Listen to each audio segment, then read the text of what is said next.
Let me go over some of the things that I had to install. Again, it's pretty dark down there. You know what? Let me see. I'm going to turn off this camera for a minute. I'm going to get a light. Here we go. Now I got some light down there. You can see down there I have the water temp sensor, and that was easy to install.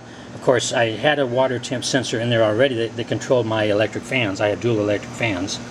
But yeah, I took it out. Of course, I had to drain coolant down that far, so that I wouldn't, because coolant's going to come out of that hole. So after draining the coolant, I took out the old sensor for the fans, and I put in this sensor that came with the Fitech Go EFI 600 system. And the line that came from the old sensor for the fans is the line that I use to hook up is it the yellow wire? I can't remember now exactly, but you'll see that one of those wires that comes out of the connector, the 6-wire connector, goes to your fan relay, and that fan relay wire is the wire that came out of this sensor. I don't know if that made sense to you or not. Sometimes I speak funny. Anyway, another issue I had that I want to tell you about was the O2 sensor. The O2 sensor, I took the car down before I even did anything to the car, and as soon as the Fitech unit arrived in the mail, the first thing you've got to do is install that O2 sensor. So I had to drive the car, obviously. So that was before I took off the old carburetor and everything. I drive the car over to a muffler shop and had them drill a hole. Actually, they burned a hole into my tailpipe, and not tailpipe, but my collector, and put a plug in it so that I could drive it home. Now, when I got home, I took out the plug, and I went to install the O2 sensor, and lo and behold, I had the threads cross-threaded, and I ruined my O2 sensor. So, oh great, now what am I going to do? So I called Fitech, and they were really good. They told me exactly what sensor I could go buy. It's from I think a 2002 Volkswagen Bug, Super Beetle or something like that. And I found it, and it cost me about $50, but I still found one. And so this time, and I was worried that the stripping of the old O2 sensor might have ruined my threads and the bung that the O2 sensor screws into. So in order to prevent and make sure that I don't strip it again, I went down and bought a tap, so I could tap into the bung, and I'm glad I did, because it wasn't easy to get that tap to go all the way in and all the way out and all the way in and all the way out nice and clean. And once I did that, now I was able to install the O2 sensor, and it installed fine.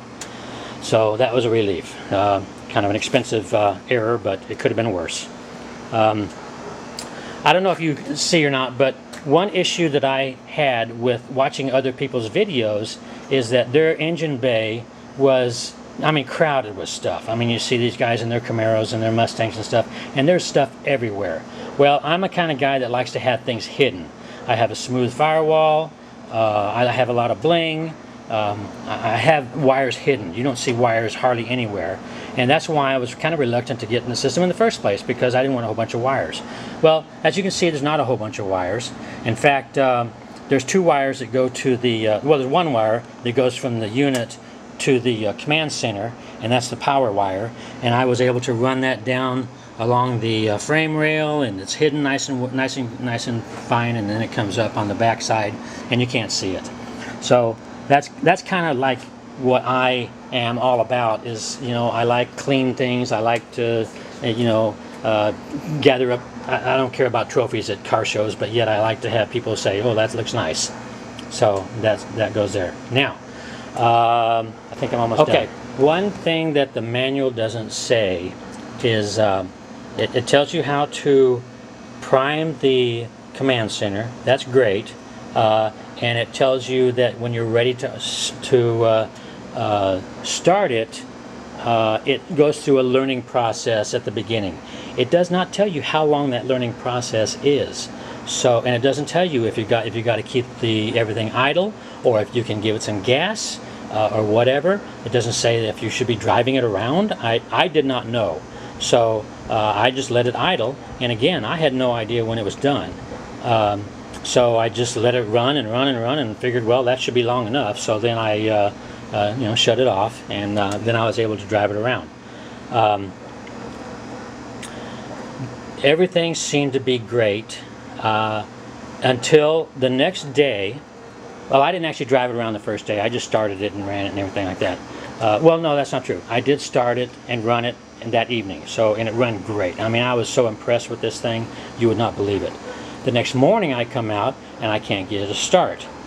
Now, I have found that the problem was actually my problem, but I'll tell you what happened. I'd crank it, and I'm used to a carburetor, and those of you who have carbureted cars, you probably can identify that, you turn the key and you hear the engine go rah, rah, rah, rah, rah, and then it starts up and you still have the key set to start, and you depress the accelerator and all that, and then eventually the motor kicks over and starts and you're fine and dandy. Well, I have learned that with the Fitech, and this might be true with any EFI system, I've learned that all you do is turn the key, and the instant you hear the motor actually try to kick over, you let go of that key immediately. And I didn't do that. I kept it revving, thinking that, okay, I need to give it some gas, or I need to whatever, and it would not start if I kept with the key on, or not just on, but on crank. I don't know if you'll have that problem or not, but I sure did. And I learned on my own that I shouldn't do that. I should just let it go, immediately. So what I'm going to do, I'll start it up for you, and I'll even demonstrate how I am supposed to, let the key go. First of all, I have to put the key in the ignition. That always helps. So it's hard to do with me holding this camera. Okay, it's hard to do with me holding this camera and trying to do something at the same time. So I'll show you how I start the car and how I let go of the key immediately when it kicks over. Okay, here we go.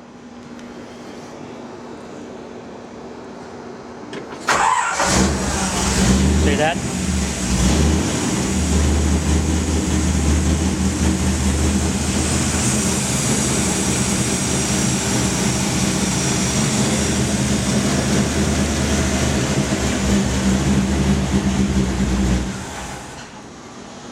Okay, I don't know if you noticed or not, but I had to release that key like immediately as soon as I heard that engine, try to kick. So I think that's about all. I hope you enjoy what you saw. I hope you learned a little bit. My evaluation so far, and I've only had it for maybe 4 or 5 days now, but my evaluation so far is once I've got these kinks out, when I drive it down the road, I am incredibly impressed. The acceleration is amazing. The sensitivity of the gas pedal is incredible. I don't know. I'll have to see how my gas mileage goes. I'll have to see how it goes when I take it on a long trip. Things might change, but from my point of view right now, I am extremely impressed, and I hope this helps. Bye-bye.